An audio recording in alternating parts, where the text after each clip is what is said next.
Welcome in to the Illini Inquirer Podcast. It is Jeremy Warner, Joey Wagner. Let's get you ready for Illinois' Week 3 game against Western Michigan, a sellout against a MAC team. I think it says how far this program has come. And, of course, when you got number 9 in front of your name as the number 9 ranked team in the country, things have come a long way, Joey. So we'll dive into our 6-pack of questions. Some of it will center around the first 2 games, what we've learned, the good things, maybe some things we could pick apart through a couple of weeks, but also focus on this Western Michigan game as Illinois tries to wrap up non-conference play undefeated for the 3rd time under Brett Bielema. And we can talk about that's been a rarity for this program for a long time, but Bielema's turning that around. But Joey, another big sign for this program is when you get $100 million commitment from an alum. This is turning into a big boy program. But Larry Gies, that's the news of the week, giving $100 million to the program. He's obviously been a big benefactor for this university. The business school bears his name after a $150 million donation back in 2017. Metamora guy, but he has put in a lot of money into this program and into this university. And clearly a huge, huge get for Josh Whitman. And the name Memorial Stadium is now Gies Memorial Stadium. So, Joey, that was huge news for this program, and anything that comes out of this month with Illinois football, this is as big as anything. Yeah, it is. Mendota guy. You got Pat Ryan on the brain. I do. Pat Ryan is the Metamora. At any rate, yeah, it's huge news, and I get it. Like, there are a lot of opinions, right, about having Gies in front of the name Memorial Stadium, and there's, I think a lot of people are probably standing in what they think, and that's going to be that. We don't really need to get into those weeds. I personally like that at least Memorial Stadium didn't go away in the name. It's not insert big business, big company, stadium. It still bears the name that was important for Josh Whitman. What big program is kind of where college football is going. College athletics are going, and $100 million being poured into the football program, which Josh Whitman said on Tuesday. I think it was Tuesday, Jeremy, that a lot of that money would be funneling into football, to Memorial Stadium. I didn't get the sense that they were going to knock the thing over and renovate it entirely, but it sounds like incremental renovations, things here, things there. Quality of life more than structural renovations is the best way I can put it. Yeah, let's dive. I do want to hit on, you knew when this came out that it would be controversial to some people, right? It's like renaming Assembly Hall. That one's a lot different because it's a complete name change to State Farm Center. State Farm gave, $50 million over 30 years or $60 million over 30 years to have the naming rights to that, which was a huge deal for being able to renovate that entire building. Listen, I get people get attached to names and to buildings all you want. But if you are Illinois and someone says they're going to pay you $100 million and all you have to do is put their name in front of Memorial Stadium, you are not changing, you're not taking away Memorial Stadium. That's an easy decision. And if you enjoy winning, if you enjoy competing, I don't know how you get up in arms about this and get too outraged about it. This is the way of the world. And this is the way of college football in 2025, Joey. So if you want to continue doing what you're doing, are you going to say no to somebody that is seemingly pretty big deal for this university and represents them well, and say no to that because people might be a little upset about it? No, people are going to enjoy winning. And $100 million goes a long way towards winning. And Illinois can sell it all these different certain ways. Obviously his father was in the military, and that connection obviously helps Illinois in this instance. But if you want to act like a big boy program, you got to do stuff like this. And it's going to help Memorial Stadium in the end, right? In the end, it's going to help Memorial Stadium stay here for another 100 years, make the improvements you need to make. Most of all, it's going to help your athletics program because now you get $100 million pouring in to the stadium, to the football program, and that lifts all boats in that athletic program. So what a huge deal for Josh Whitman and his staff to be able to come. Can you imagine sitting down and asking for 9 figures? Right? Kansas got $50 million from David Booth, and it is now named David Booth Memorial Stadium. So Kansas has done this. Some other schools, I think Texas has done this. A lot of schools are doing this that are trying to compete at the highest level, and Illinois is just the latest to do it. But I just can't imagine sitting down and sliding that number across the table. And I can't imagine having 9 figures to give to my favorite athletics program, but kudos to Illinois for finding that guy.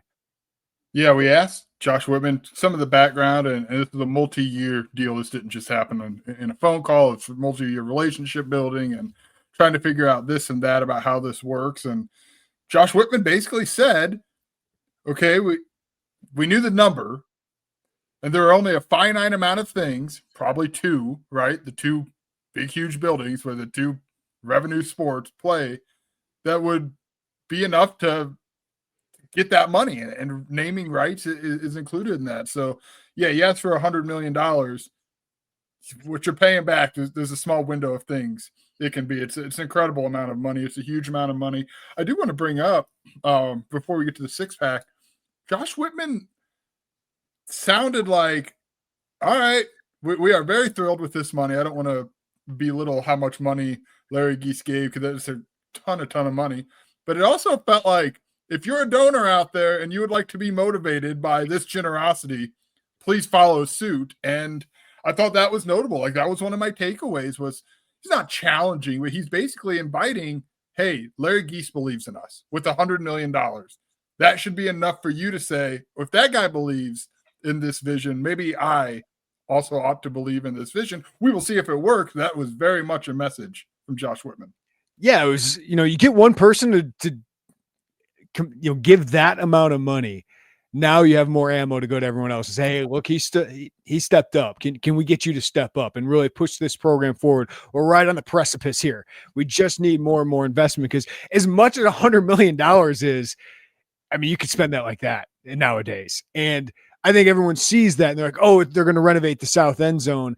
I didn't get that that's going to happen right away, right? Like Josh Whitman said they had put $20 million over 4 years. You don't put that in there just to knock the thing over 2 years later. You know what I mean? Yeah, they showed the video yesterday that the new video board, which and all the sound system and new Wi-Fi, that's going to cost $20+ million. And the south end zone is something I think they would love to address, but that's significantly more than $100 million. Like, it is way more money than I think a lot of people think it's going to cost. Like, I think Penn State is $700 million. Kansas was just $350 million. Northwestern was $700 million for their complete renovation of their stadium.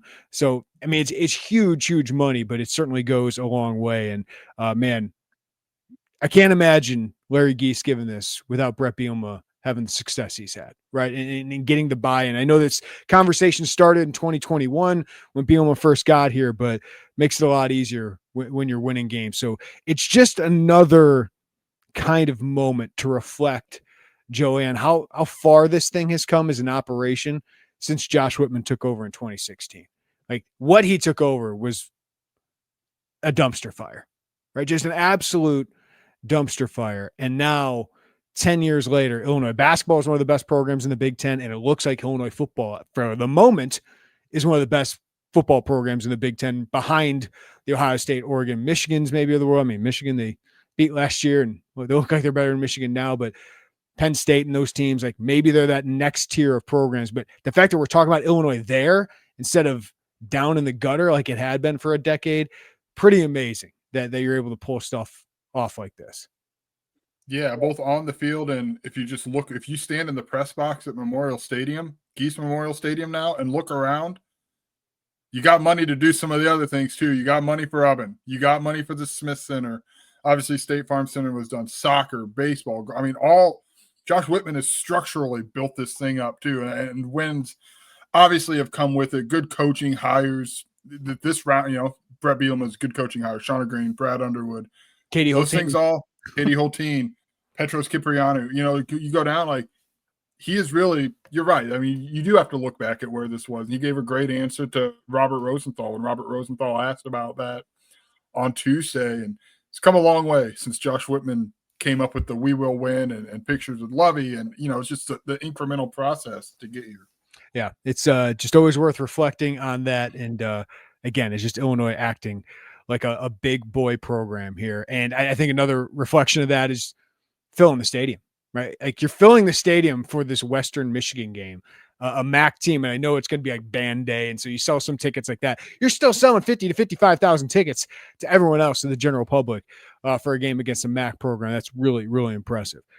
With the fall football season here, my days are packed. When I'm not chasing the Illini around the country, reporting on them, or doing the podcast, I'm chasing my kids around. So between my busy schedule and their crazy schedule after school, sometimes all I've got is a couple of minutes. And Factor helps me eat smarter with tasty, chef-prepared meals that are dietitian approved and delivered right to my door. And now, with more than 65 weekly meals made for how I live and what I like to eat, I've got even more ways to fit in a real meal wherever the day takes me. And now Factor has more variety and more meals. Choose from a wider selection of weekly meal options that include premium seafood choices like salmon and shrimp at no extra cost. And savor global flavors. For the first time, try Asian-inspired meals with bold flavors influenced by China, Thailand, and more. For more choices to better nutrition, that's why 97% of customers say that Factor helped them live a healthier life. Feel the difference no matter your routine. So eat smart at factormeals.com/Illini50off and use code Illini50off to get 50% off plus free shipping on your first box. That's code Illini50off at factormeals.com for 50% off plus free shipping. Get delicious, ready-to-eat meals delivered with Factor. So let's dive into that game, Joey. As Illinois starts the season 2-0, enters this week number 9 in the country, the first time they've been a top 10 team in 24 years after that impressive win at Duke.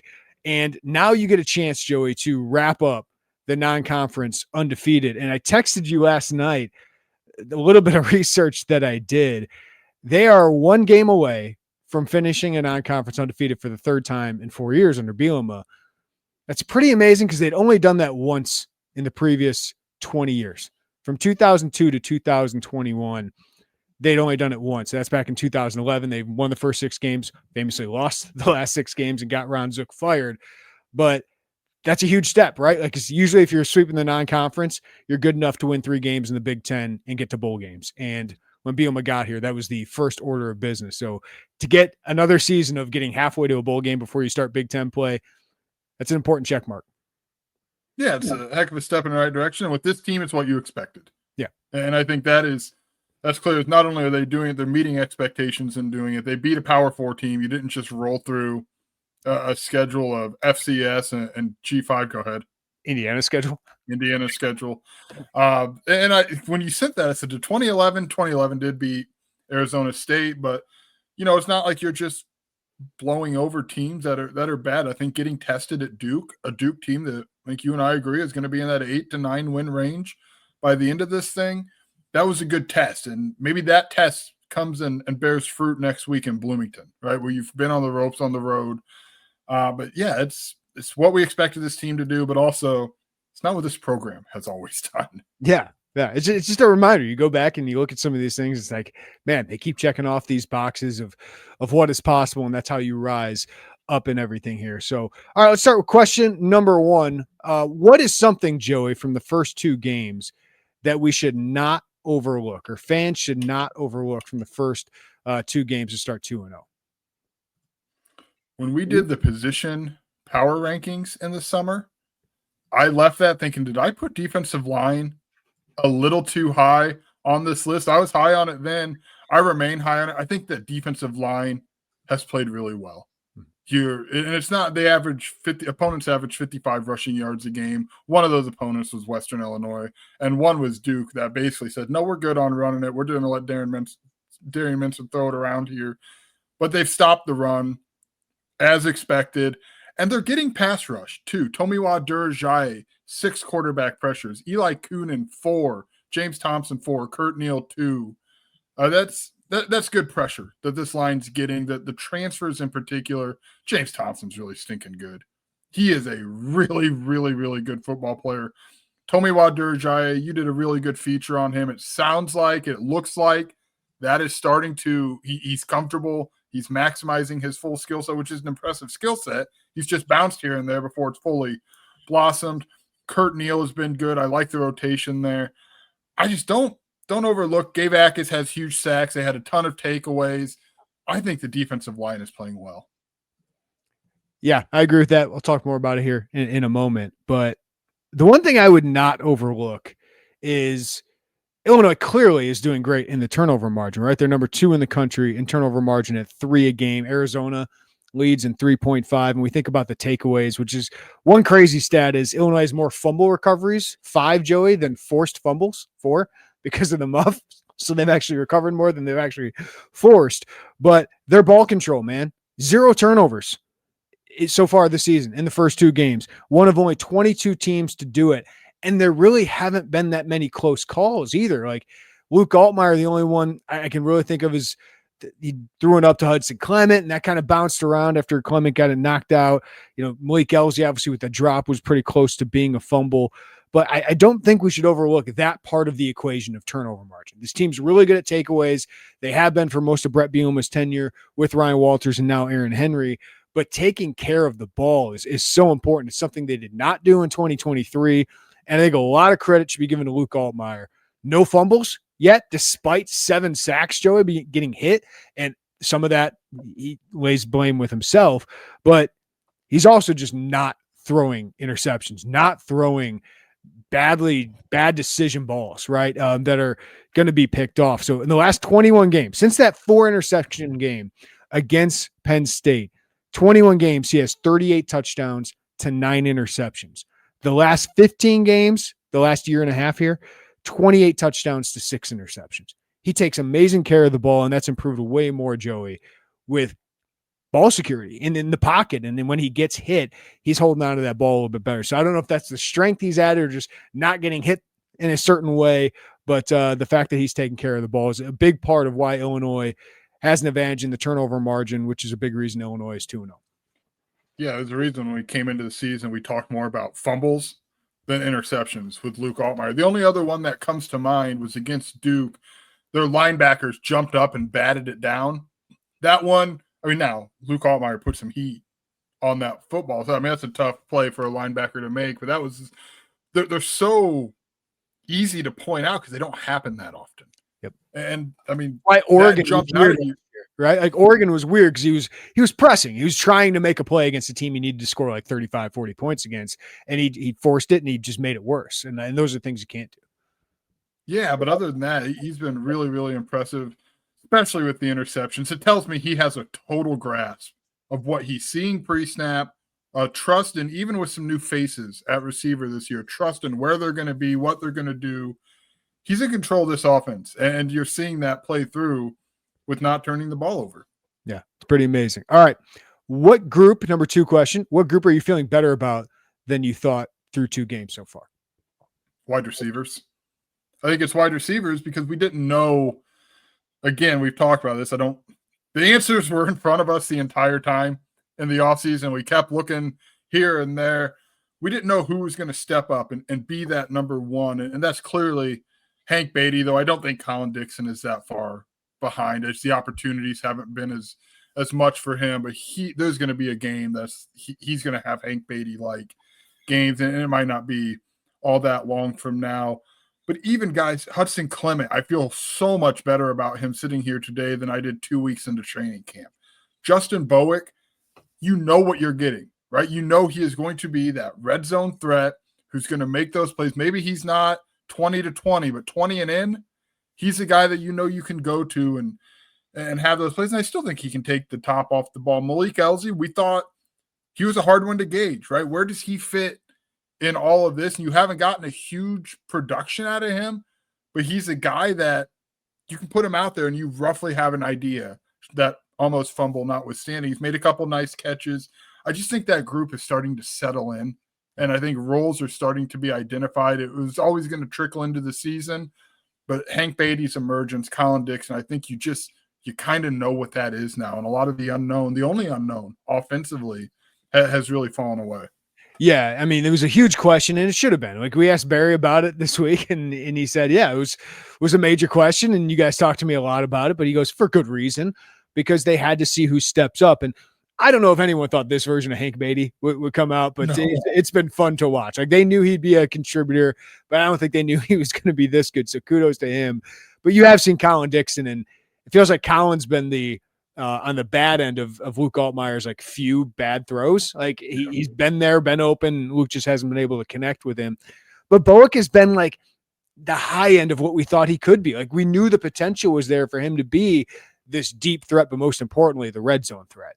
And it has clearly emerged. Like he has taken that and taken advantage of it.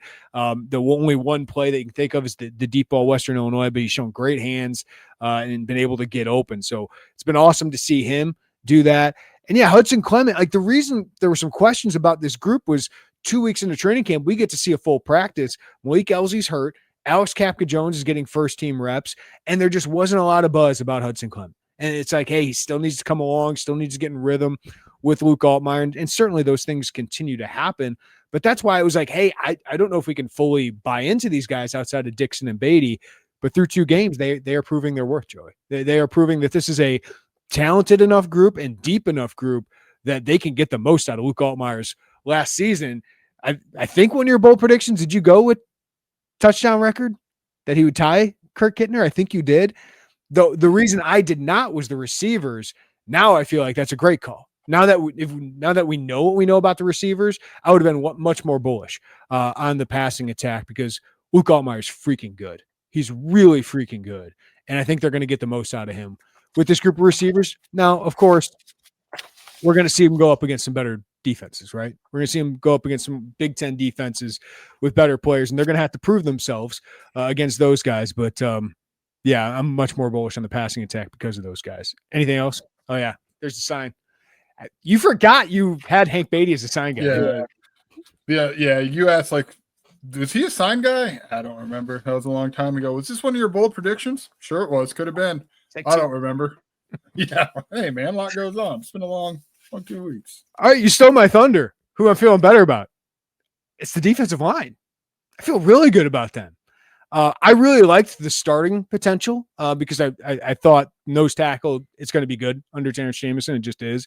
And I love James Thompson, and that I thought his game against Duke was fantastic. But Tommy Ladurajaye turning out to be legit. I think he's had 2 really good games here in the early going.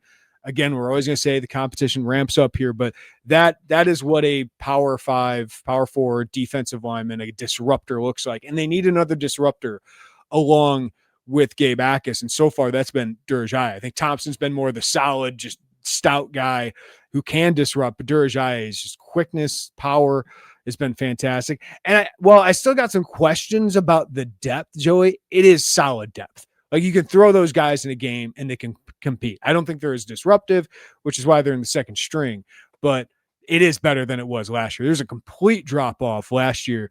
Now you can throw Angelo McCollum and Gentle Hunt, who's had a nice start to the season, and Jeremiah Warren and Pat Farrell and Eli Coonan, who's been a surprise to make an impact right away, transferred from Bemidji State. Like those guys can go into a game and compete and give you solid reps and do a pretty good job, especially against the run. So you were higher on the defensive line. I have more questions. They've answered some of my questions through 2 weeks so far. Yeah, and I think it's part of that. You think a little bit like a year ago where the emergence of Torrey Cox, the emergence of Caleb Patterson helped you withstand Terrence Brooks not being what you had hoped.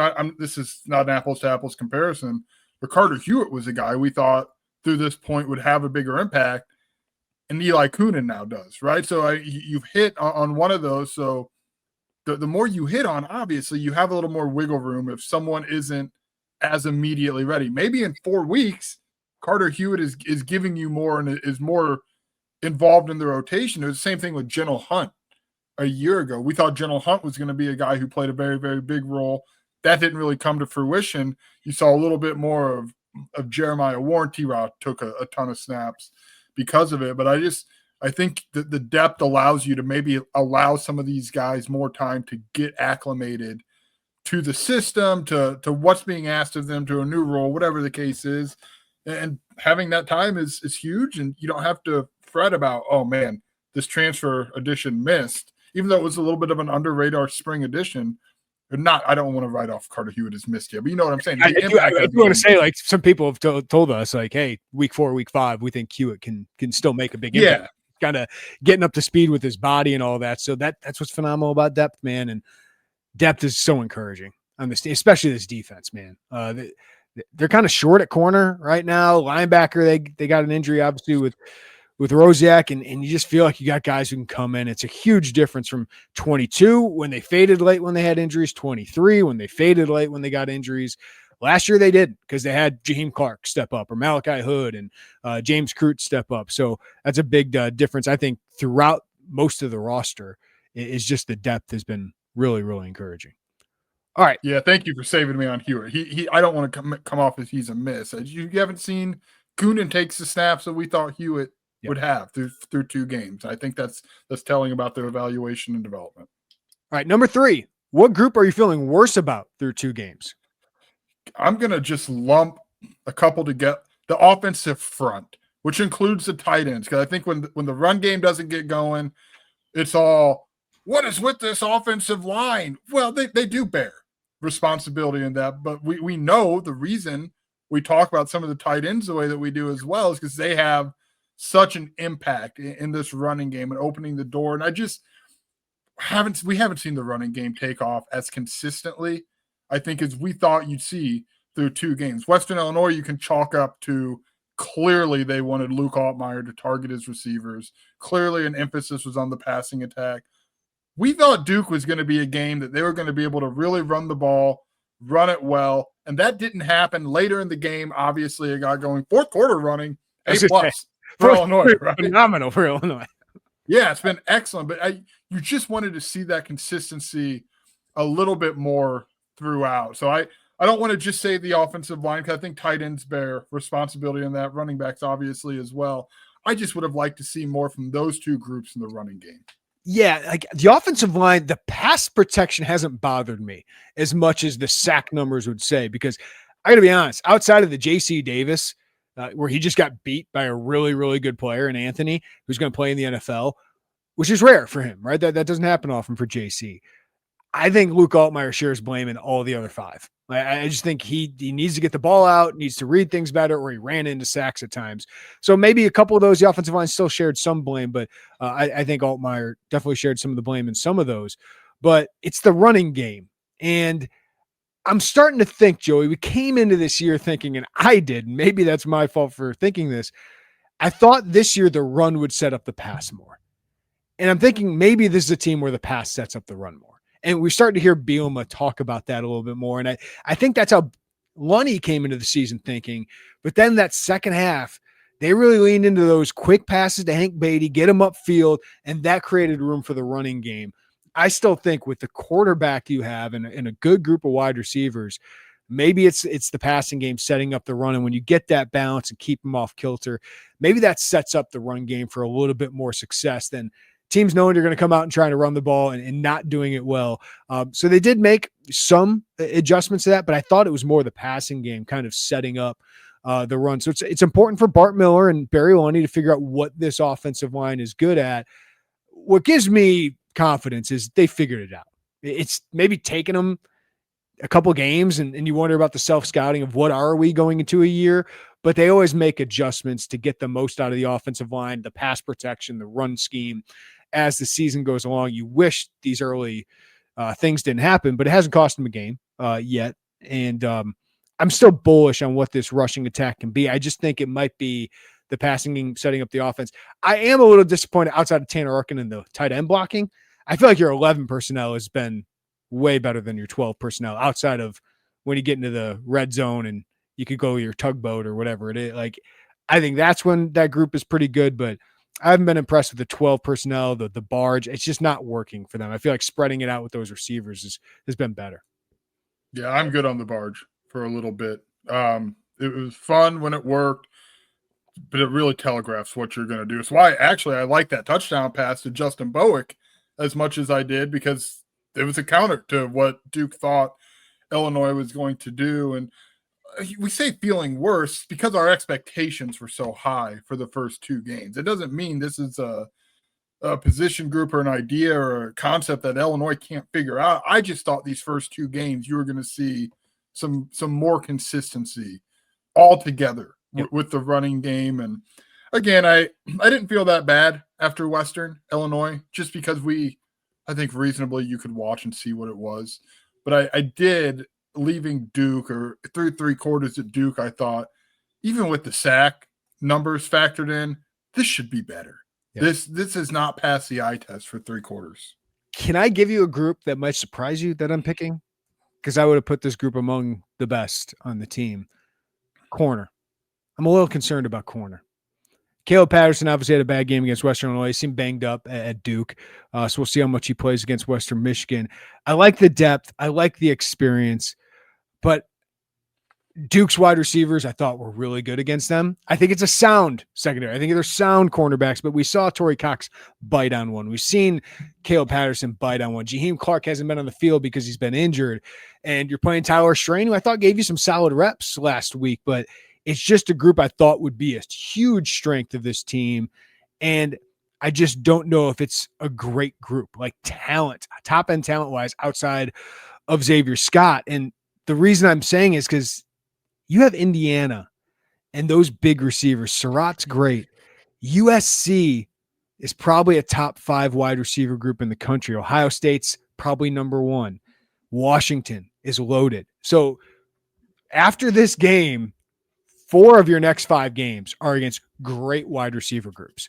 So you have to win some one-on-one battles there. You can't go zone all the time because you're going to have some running attacks, some quarterbacks that can run, that can take advantage of those things. So it's just a concern. I'm a little bit more concerned about that cornerback group than I thought, especially with the opponents you got coming up, because if you are going to make a college football playoff, you're going to have to beat at least 2 of these teams that I just listed: Indiana, USC, Ohio State, and Washington. So they're going to get tested. Yeah, I wholeheartedly agree with you. I would have really liked to see Juice Clark. Juice Clark will not play Saturday against Western Michigan. I would have liked to see him out there just for the sake of playing football again before you go to Bloomington and a team, the really good quarterback with good receivers who's going to be comfortable throwing it around. You're right. Sound. That's why I thought it was interesting. The conversation in training camp was takeaways. Get your hand takeaways. I think we know they can, for the most part, be sound. Caleb Patterson got beat against Western Illinois.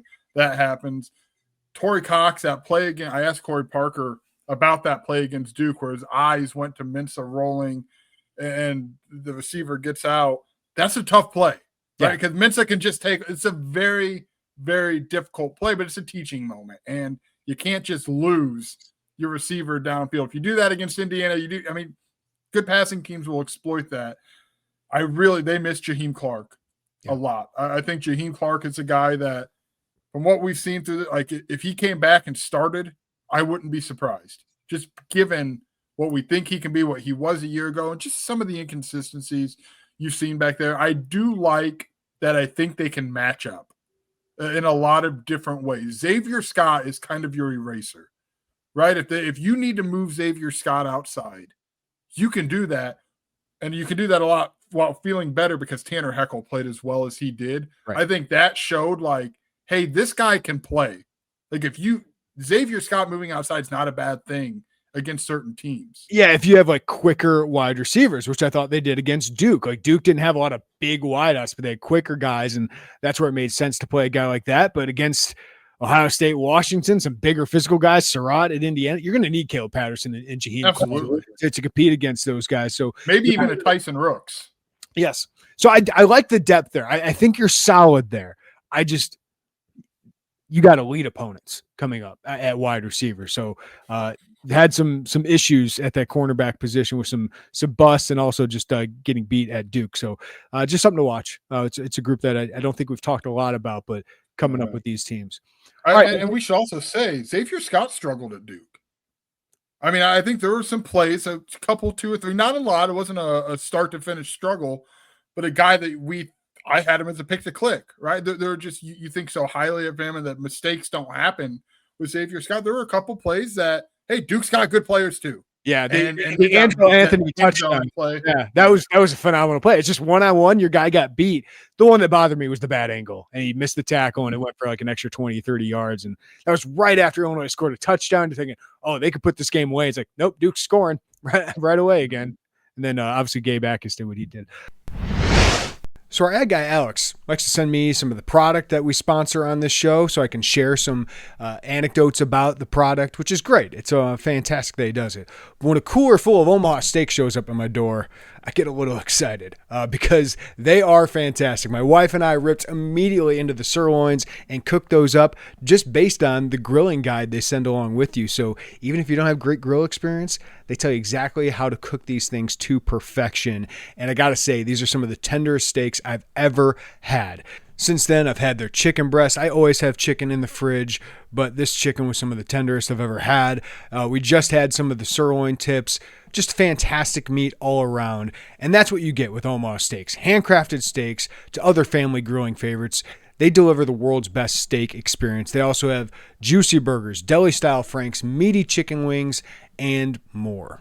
And it's grilling season, guys. We've got Labor Day right around the corner. And of course, you need something for your tailgates at the Illini football game.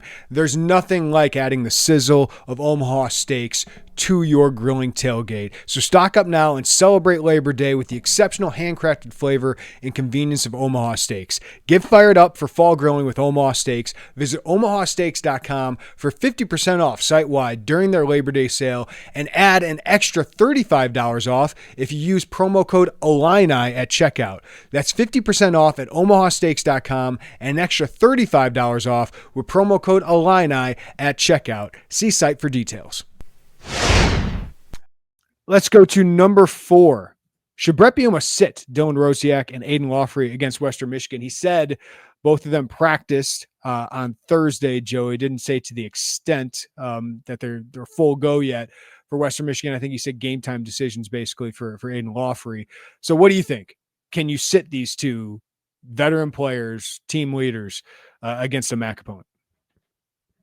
If you're the number 9 team in the country and an 0-2 MAC team comes in, that you should be able to handle them without Dylan Rosiak, in part because of what you saw from your linebackers late last season, and without Aiden Lawfrey, in part because Caden Fagan's healthy, and Khalil Valentine just freaking pops every time he touches the ball. Yep. Every time Khalil Valentine runs the ball, you feel good about what's going to happen in that outcome. There are other things, pass pro in particular, but I think you should, if you're the team that you are, the college football playoff team that you believe you are, you should be able to go to Malachi Hood, a James Kreutz, a JoJo Hayden, Kaneno Luga, Khalil Valentine, Aiden Lawfrey, and be able to get through this. I actually think you could even argue with the way that Western Michigan runs, particularly a quarterback, maybe Malachi Hood's not a bad idea to have in there anyway, given how fast he is and how much he spies. So we'll see if they play. I'm going into it thinking I don't really know why they would. But Brett Bielema did say game time for Aiden Lawfrey. Dylan Rosiak, he sounded a little more optimistic about.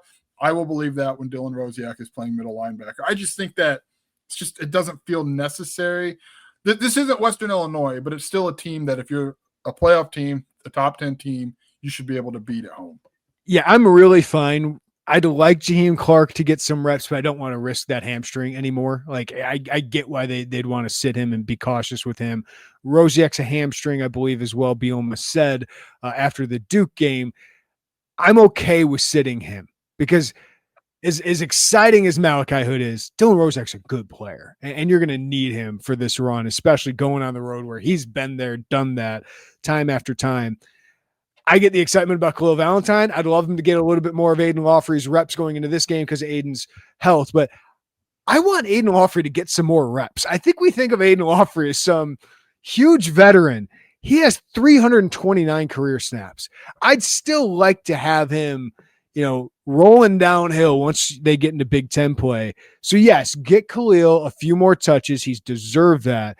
But I would not let, if I'm a fan, the excitement of Khalil overshadow the excitement that Aiden Lawfrey has provided, right? I mean, 3 straight great games against South Carolina, Western Illinois, and Duke. Or before that, the Northwestern game. But Duke obviously gets hurt, doesn't have that big of an impact.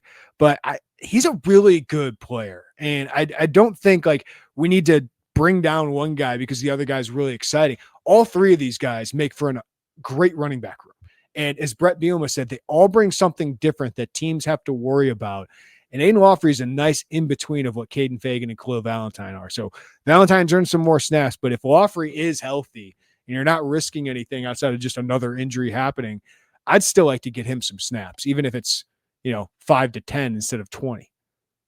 Sure, if he's really healthy enough to go and it's not like you've got to push it. My counter to that would be nothing really seems to bother the guy. Like, I don't know that rushing for, 7-8 times for 80 yards against Western Michigan is going to make him go to Indiana and say, yeah, I'm feeling like, I think he's going to go to Indiana feeling the same way he does if he plays nothing against Western Michigan. So he does. I am with you. We do overlook how few snaps he's taken, relatively speaking. Like, Caden Fagan has missed a lot of time, and he leads Aiden Lawfrey in just total snap count. So, yes, more reps for Aiden Lawfrey is great. I don't know that mentally it changes anything for him. Confidence-wise, it changes anything for him. No. But if he is fully like, hey, literally nothing will re-aggravate his injury if he goes out there, then sure, like I would understand that. But I also think if there's even the slight risk that he might be a little more sore by next Wednesday, then just let these two, maybe a Cedric Weish, a guy who traveled, let him get a couple carries.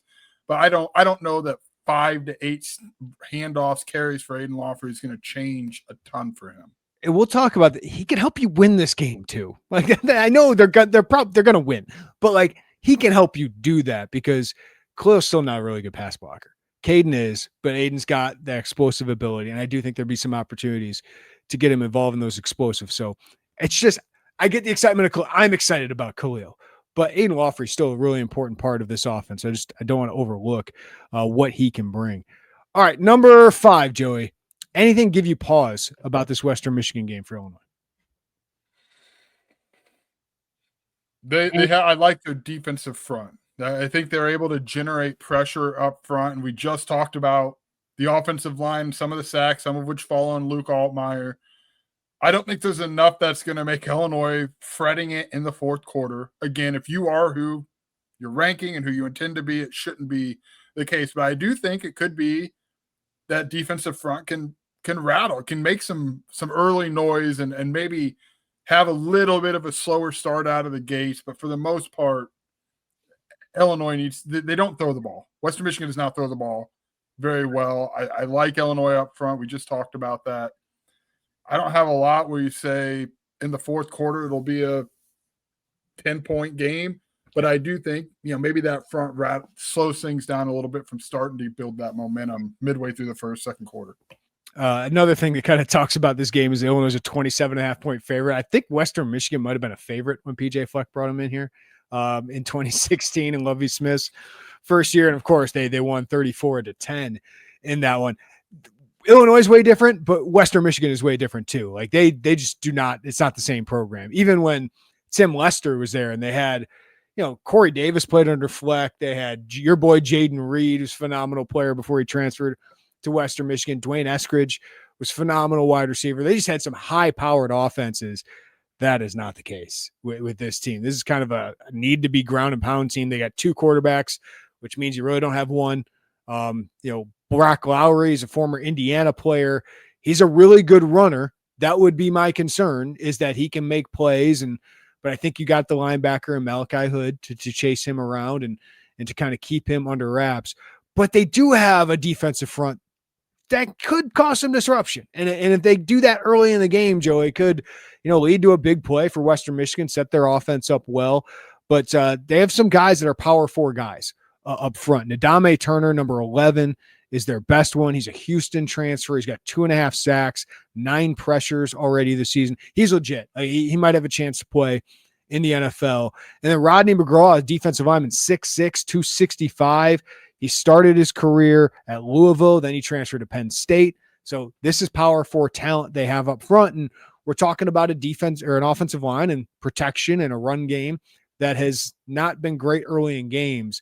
And this group has the chance to cause some disruption. They have 4 sacks against Michigan State. They got a forced fumble or 2 against Aiden Childs.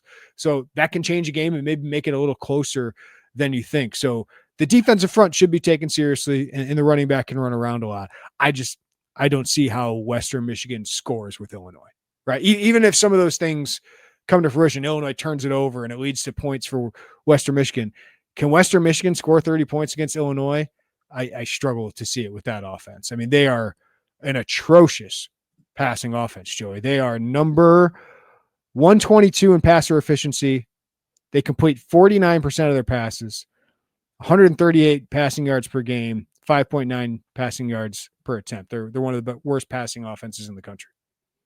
Yeah, you're going to be hard pressed to find enough touchdowns when the other side of it is Luke Altmaier, this much improving passing attack. Obviously, the run game we think could be better. I don't see that. Maybe they get into the end zone, but I think Illinois should. No, but to your point though, and my point, maybe it isn't 14-0 after the first quarter. Maybe this front requires a little bit of adjusting to after the fourth. Maybe they try to duplicate some of what Duke did a week ago. But I do think by the midway through the second quarter, early in the third quarter, that should be where Illinois really makes its money. I do want to point out they need to be better end of half, Illinois, offensively. I asked Brett Bielema about that today. You go back to Western Illinois, that was not good. Duke, not only did they not score, Duke on the other end went and scored, and you had what could have been a 20-6 lead, 21-6 lead at halftime. Suddenly it's a 1-point game. They need to, Brett Bielema said, kind of simplify it. Sometimes Luke Altmaier will put too much on himself. Sometimes Illinois will try to put too much on him.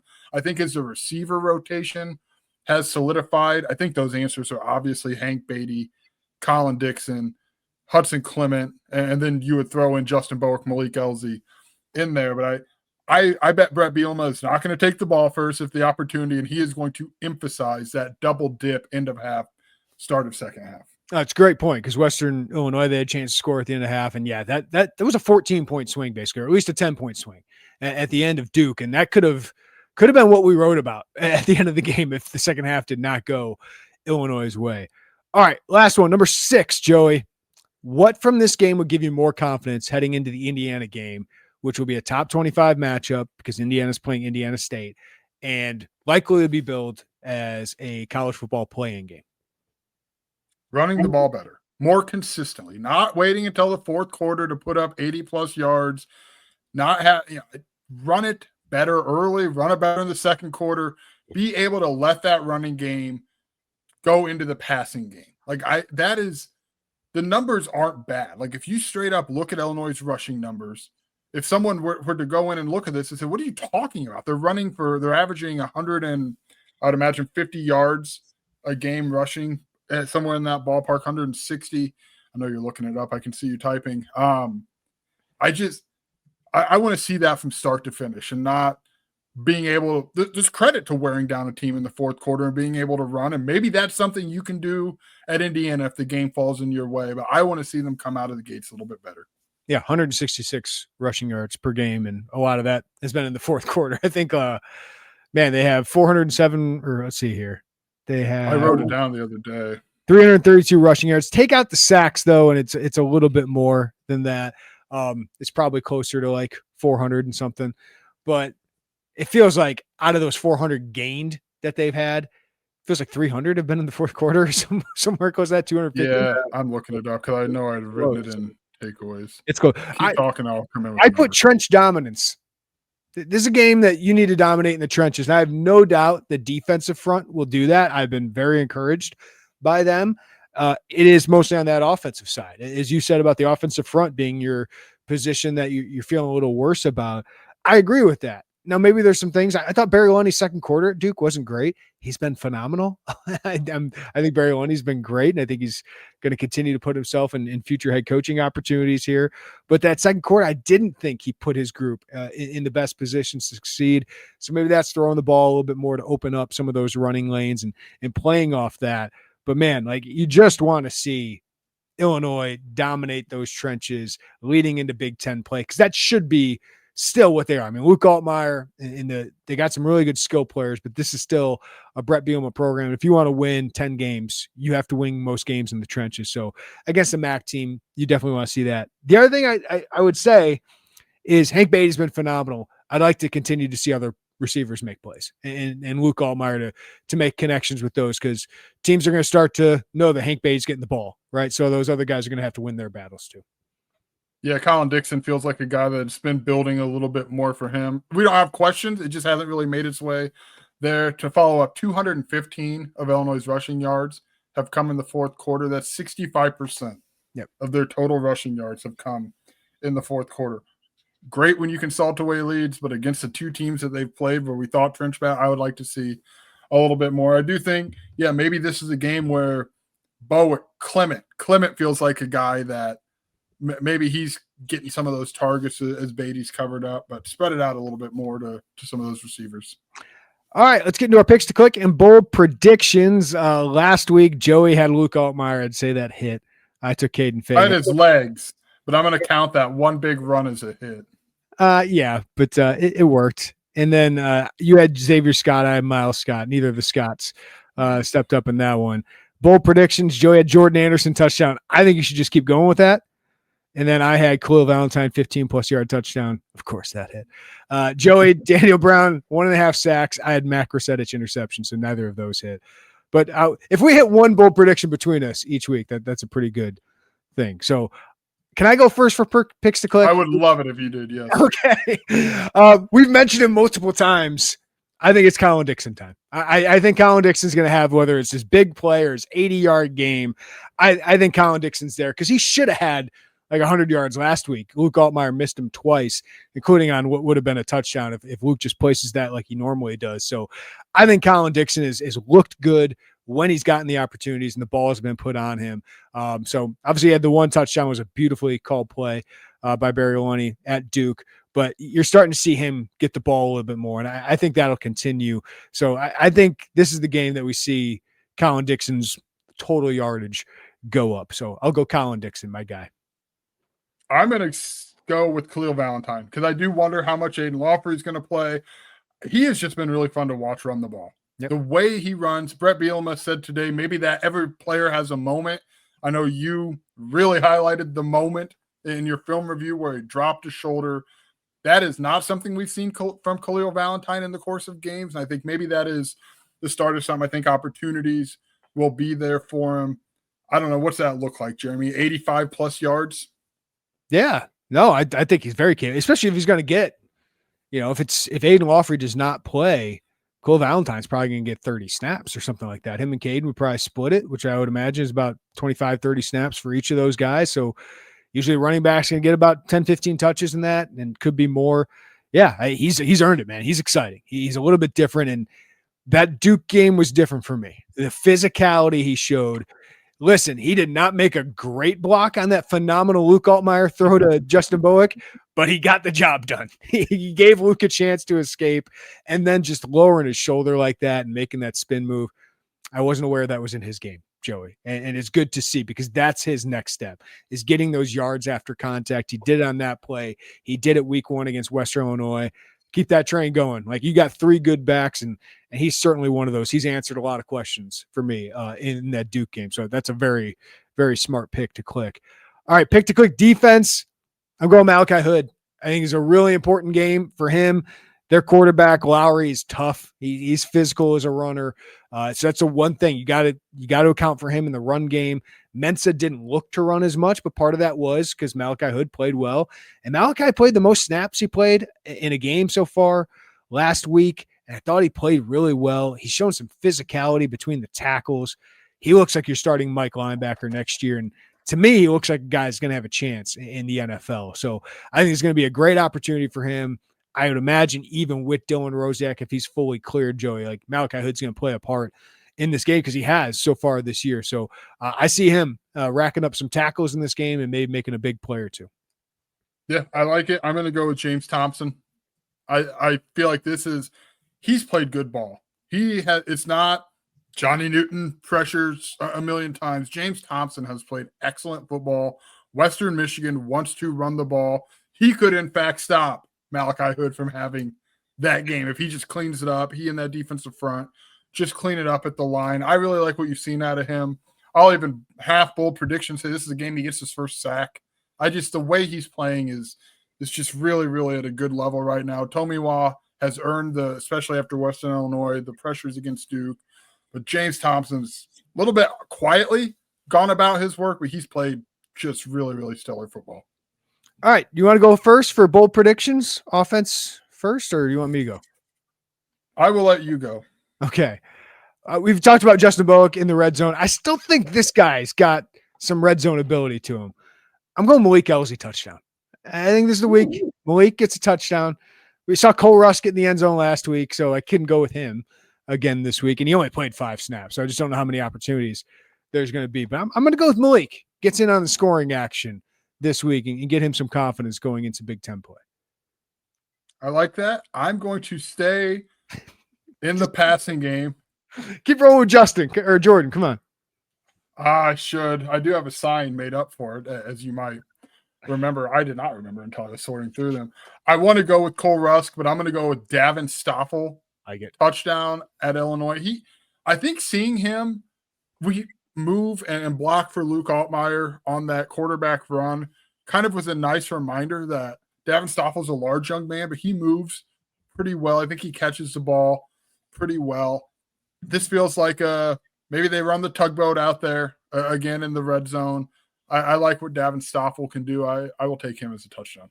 Neither of us took the Hank Beatty throwing out of the formation, the Wildcat formation. Yeah, they're saving that one You're saving that one. You're not going to run that out there. Aaron Henry and the defensive staff aren't trying to confuse anybody with anything, so we'll take that out, and like they did with Miles Scott. What happens first? Bring that up. What happens first? Okay, let's go on that. He did not play nickel last week. Good call, Joey. What happens first? Hank actually throws it downfield out of that formation, or he actually pitches it to Luke for a flea flicker. Oh, the options are endless. Not risky, but they're endless. I bet we don't see that formation but one more time this year. They are not going to go to it often, and I bet they're going to have Hank throw it. God forbid you pitch it back to Luke Altmaier, and there's a defensive end, a Big Ten defensive end just bearing down on Luke Altmaier. No, thank you. I would rather Hank Beatty throw it. He can at least do it functionally, and that to me is a way better possible outcome than Luke Altmaier getting absolutely flattened by an edge rusher or defensive lineman. And you know who I like that he could be thrown to is Caden Fagan. Get Caden Fagan out there in the open field. That could be a big play.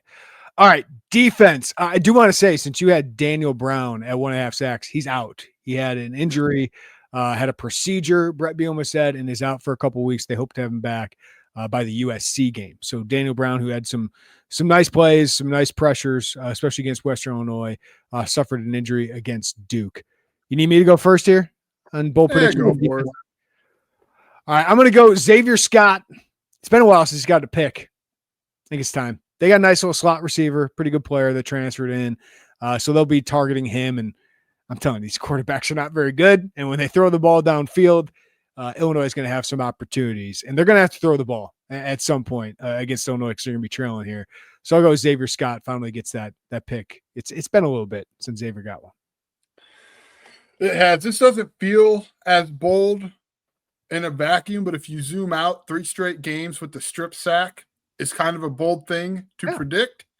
And I think Gabe Akis is going to get a strip sack here against Western Michigan. And again, if you just think, oh, yeah, of course, Gabe Akis, yeah, but that's fine. That'd be 3 straight games. And that is one heck of a streak and one heck of a start to an All-American campaign. Yeah, I'm going to look up in the record book if I can find it in front of me. Whitney Merciless had 9 strip sacks in 1 year.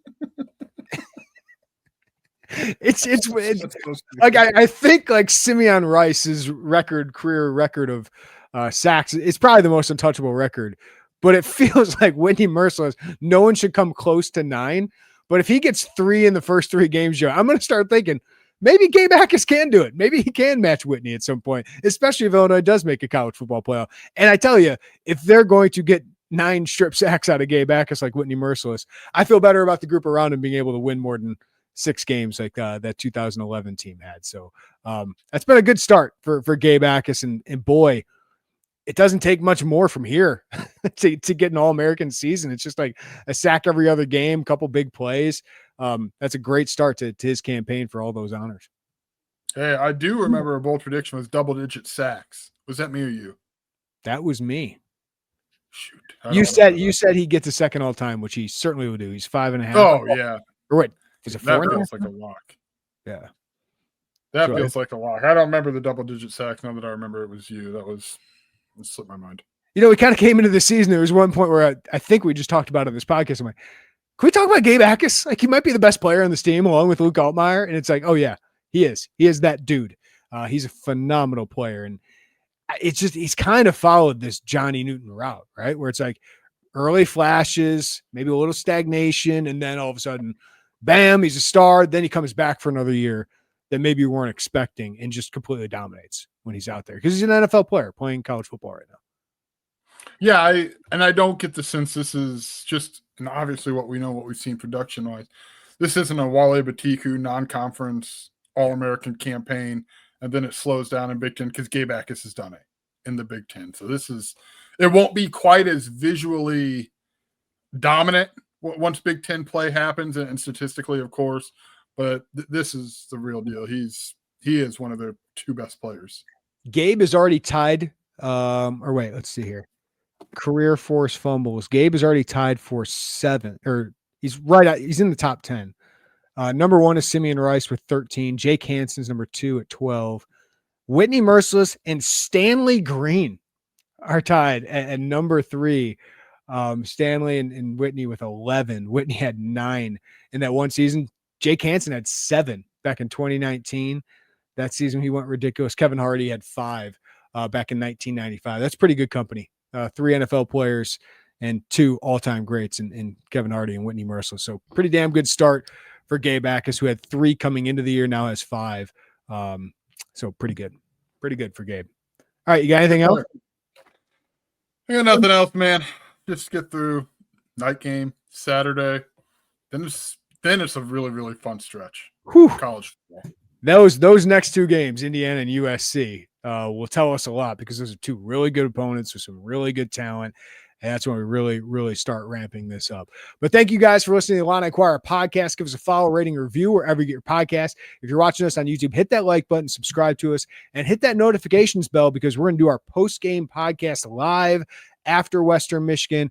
Probably talk a lot about the Indiana game coming up after that one. So hit that notifications bell so you know when we go live, go straight to your phone, and you can join us there. We love when you guys join us there and interact. It's one of the favorite things that we do here. So we appreciate you guys doing that. Go to Illini Inquirer. We'll have our preview and picks up. Saeed has a story on Khalil Valentine. Joey will have his Friday final word. We got a lot of recruiting stuff because big recruiting weekend for both Illinois basketball and Illinois football. So check that out at IlliniInquirer.com. For Joey, I'm Jeremy Warner. Everybody have a great day. Take care of each other. And we'll talk to you next time on the Illini Inquirer Podcast.